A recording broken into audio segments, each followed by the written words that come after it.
Benelli adalah pabrikan motor asal Italia yang sekarang sudah diakuisisi oleh Cina di bawah naungan HJ Motor atau Xianjiang Motor. Banyak pro dan kontra atas akuisisi tersebut, namun kita tidak akan membahas pro dan kontra itu, melainkan kita akan bahas tentang salah satu motor Benelli yang lumayan baru, yaitu Benelli Tornado 252. Tornado 252 memiliki basis dan desain yang sama persis dengan Tornado 302. Ya, seperti halnya Yamaha R25 dengan R3, Kawasaki Ninja 400 dengan Ninja 250, dan KTM RC390 dengan RC250. Tahu sendirilah ya kenapa dibikin beda sisinya, yaitu untuk menyesuaikan regulasi di setiap negara. Motor ini bisa dibilang versi hijab dari Benelli TNT 252 yang sudah terlebih dahulu dipasarkan di Indonesia. Lalu apakah ada kemungkinan motor ini bakal dipasarkan di Indonesia? Buat yang belum tahu, angka 252 mengartikan bahwa dia memiliki 250 cc dan angka 2 di belakang mengartikan jumlah silindernya. Ini juga berlaku di versi 300 cc-nya yang memiliki nama Benelli Tornado 302 yang berarti 300 cc dengan 2 silinder. Oh ya, untuk versi 250 cc kategori sport fairing Benelli baru ada di versi terbaru ini, karena di versi sebelumnya hanya ada versi 300 cc yang bentuknya ya silahkan dinilai sendiri lah ya. Ngomongin desain, Benelli Tornado 252 ini memiliki desain yang jauh lebih atraktif daripada pendahulunya, dengan headlamp LED yang khas dalam tanda kutip motor Itali. Menurutku sendiri desain yang sekarang jauh lebih ganteng daripada desain sebelumnya. Desain pendahulunya itu seperti kurang proporsional, terutama di bagian headlamp, dan dilihat dari sisi manapun sulit untuk berpikir bahwa motor ini adalah dalam tanda kutip lagi yaitu motor Itali.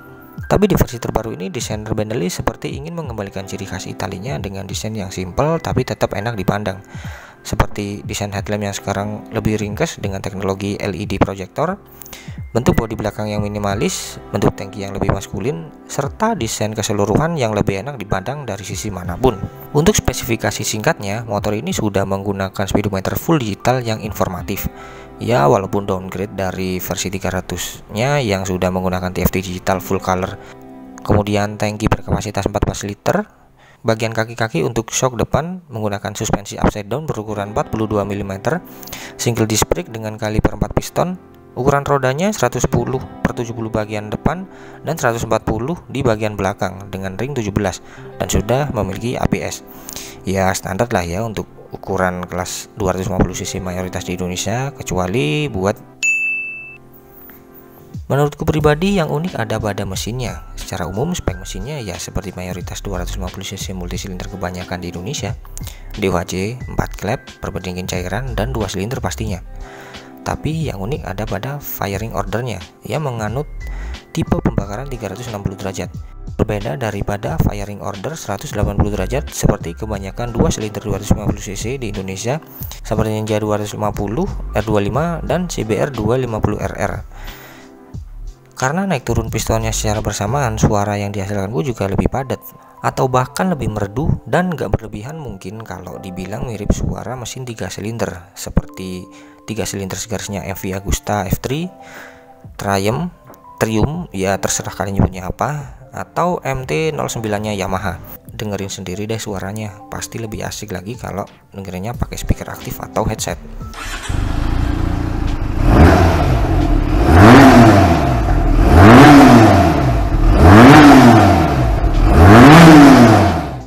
Namun di balik merdunya suara mesin tersebut ada suatu kekurangan, yaitu power. Yes, power motor ini jauh di bawah kompetitor dari pabrikan Jepang sekelasnya. Powernya hanya sekitar 25,7 HP di putaran mesin 8.500 rpm dan torsinya 24 Nm di putaran 6.500 rpm.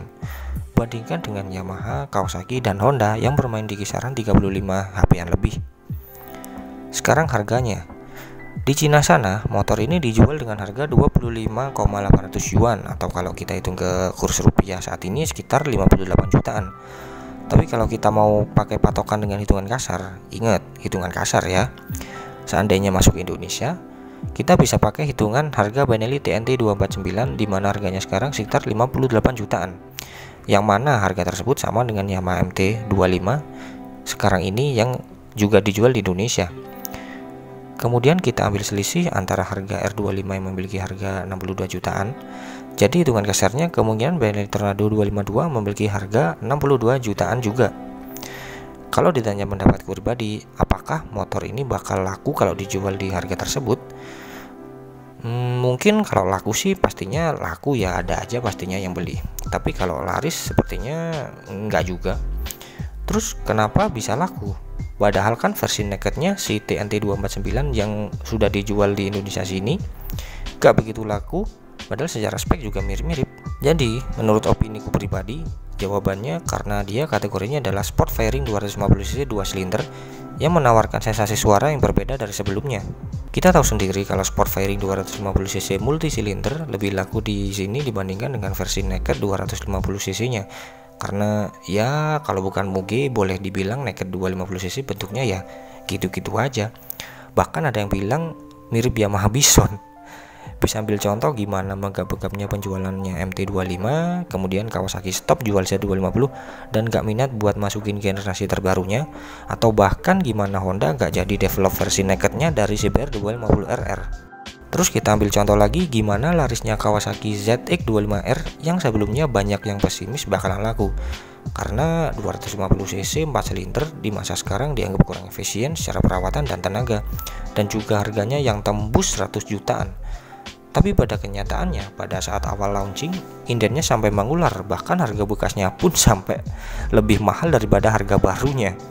Itu bisa terjadi karena mungkin orang-orang sudah mulai jenuh dengan 2 silinder 250cc kebanyakan yang suaranya ya gitu-gitu aja. Sedangkan ZX25R dengan 4 silindernya menawarkan sensasi suara screamer khas Superbike yang nggak dimilikin 2 silinder 250cc konvensional. Nah, dengan hal itulah kemungkinan Benelli Tornado 252 bisa laku di sini.